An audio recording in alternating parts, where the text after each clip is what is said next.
acara seputar berita edisi Sabtu 9 Maret 2024 untuk menggambarkan berita-berita yang teraktual dan terpercaya yang kami rangkum dalam seputar berita pagi ini. Berita yang akan saya bawakan pada hari ini adalah keterlibatan Pak Carlos dalam metode belajar yang unik.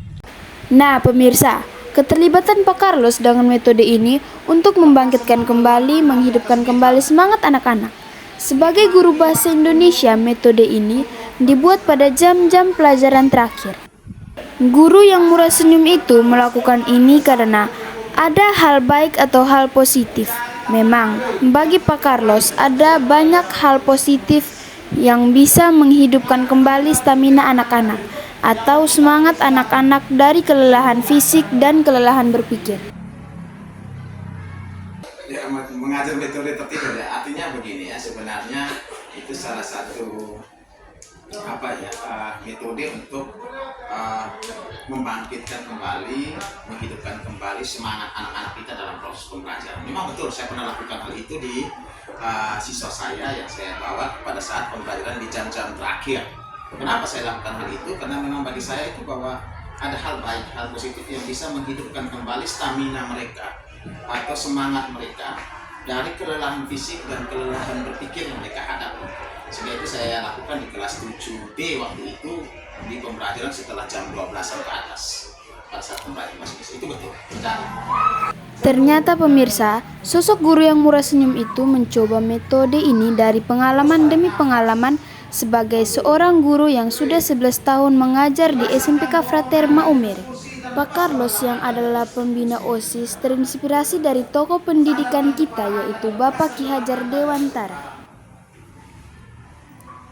Jadi ini sebenarnya yang saya coba dari pengalaman demi pengalaman. Itu yang pertama, pengalaman demi pengalaman sebagai seorang guru yang kurang lebih saya sudah 11 tahun menjadi guru di SMPK Frater Maumere.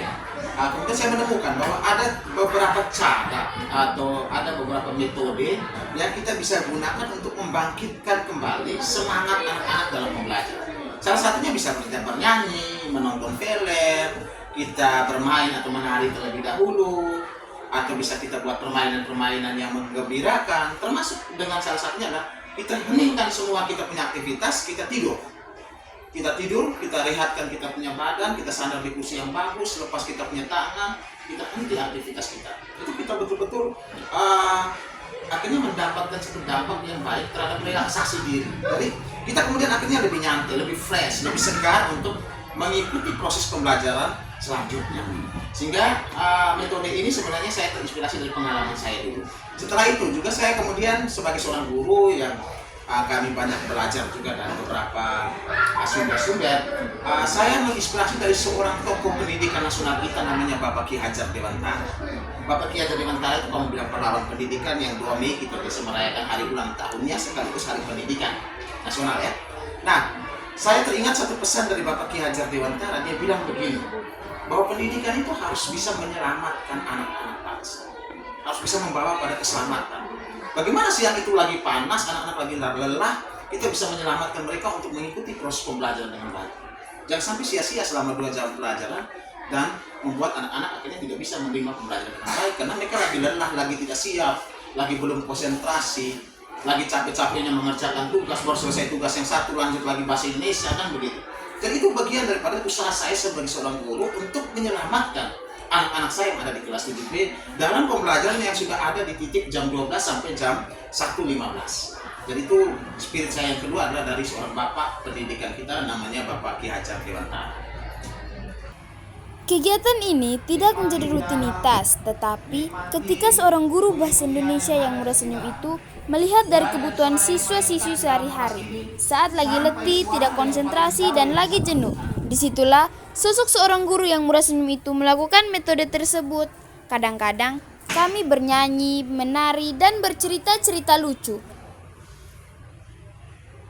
Nah, kegiatan ini tidak menjadi rutinitas, tapi ketika saya melihat kebutuhan siswa saya di situ, saat itu mereka lagi lelah, mereka lagi tidak konsentrasi, mereka lagi jenuh. Itu situlah saya memakai metode ini. Ada juga metode lain, kadang-kadang kami bisa menari, kami bisa bernyanyi, kami bisa bercerita terlebih dahulu dengan cerita-cerita lucu, kami bisa bermain dengan esprit atau permainan-permainan yang menghibur mereka untuk kembali konsentrasi pada apa yang harus mereka lakukan dalam pembelajaran berikut. Itu yang sering saya lakukan, tapi bukan berarti setiap hari ya. Jadi bagi saya ketika anak saya minta untuk tidur itu hal yang sangat baik untuk menyelamatkan masa depan anak, karena disitulah mental dan kesiapan tenaga mereka, fisik mereka itu betul-betul kembali normal. Walaupun dalam waktu 5 sampai dengan 10 menit mereka tertidur, bagi saya itu luar biasa. Dengan Pak Carlos melakukan metode ini, Pak Carlos yang murah senyum ini tidak merasa terganggu, melainkan ini sebagai hal yang membantu sesosok guru yang murah senyum ini untuk terus menuntun menyelamatkan anak-anak dalam pembelajaran bahasa Indonesia. Kalau saya sebagai seorang guru itu kena sebuah usaha terencana yang saya lakukan secara sadar ya, secara sadar. Jadi saya tidak terganggu dan saya merasa anak-anak saya juga pasti tidak merasa terganggu karena memang mereka merasakan manfaatnya. Mereka juga butuh istirahat yang cukup pada saat mereka lagi lelah. Tangan mereka butuh rileks, mata mereka butuh tertutup, telinga mereka butuh dihentikan dulu. Semua alat indera kita itu di-stopkan dulu untuk kita betul-betul menyiapkan diri untuk pembelajaran selanjutnya. Jadi kita ambil nafas baru melalui istirahat selama 5-10 menit di dalam kelas. Saya pikir saya tidak terganggu dengan hal itu. Malah itu hal yang membantu saya sebagai seorang guru untuk terus menuntut menyelamatkan mereka dalam pembelajaran bahasa Indonesia. Begitu. Perasaan sosok guru yang baik hati dan murah senyum ini dengan metode tersebut yaitu hal yang membahagiakan Pak Carlos dan anak-anaknya. Pak Carlos yang merupakan pembina OSIS tidak pernah merasa tersinggung dengan anak-anaknya yang tertidur. Pak Carlos tidak pernah merasa marah dengan anak-anak yang tertidur, karena itu adalah perintah yang guru murah senyum itu lakukan secara terencana, secara sadar dan punya tujuan. Jadi semua itu mempunyai tujuan. Kalau saya sih, sementara mereka tertidur sambil saya mengisi dengan cerita-cerita motivasi, dengan hal-hal positif yang harus mereka dapatkan, bagi saya itu hal yang membahagiakan saya dan anak-anak saya. Saya tidak pernah merasa tersinggung dengan mereka tertidur, saya tidak pernah merasa marah dengan yang mereka tertidur, karena yang mereka lakukan itu adalah perintah yang saya lakukan secara terencana, secara sadar, dan punya tujuan.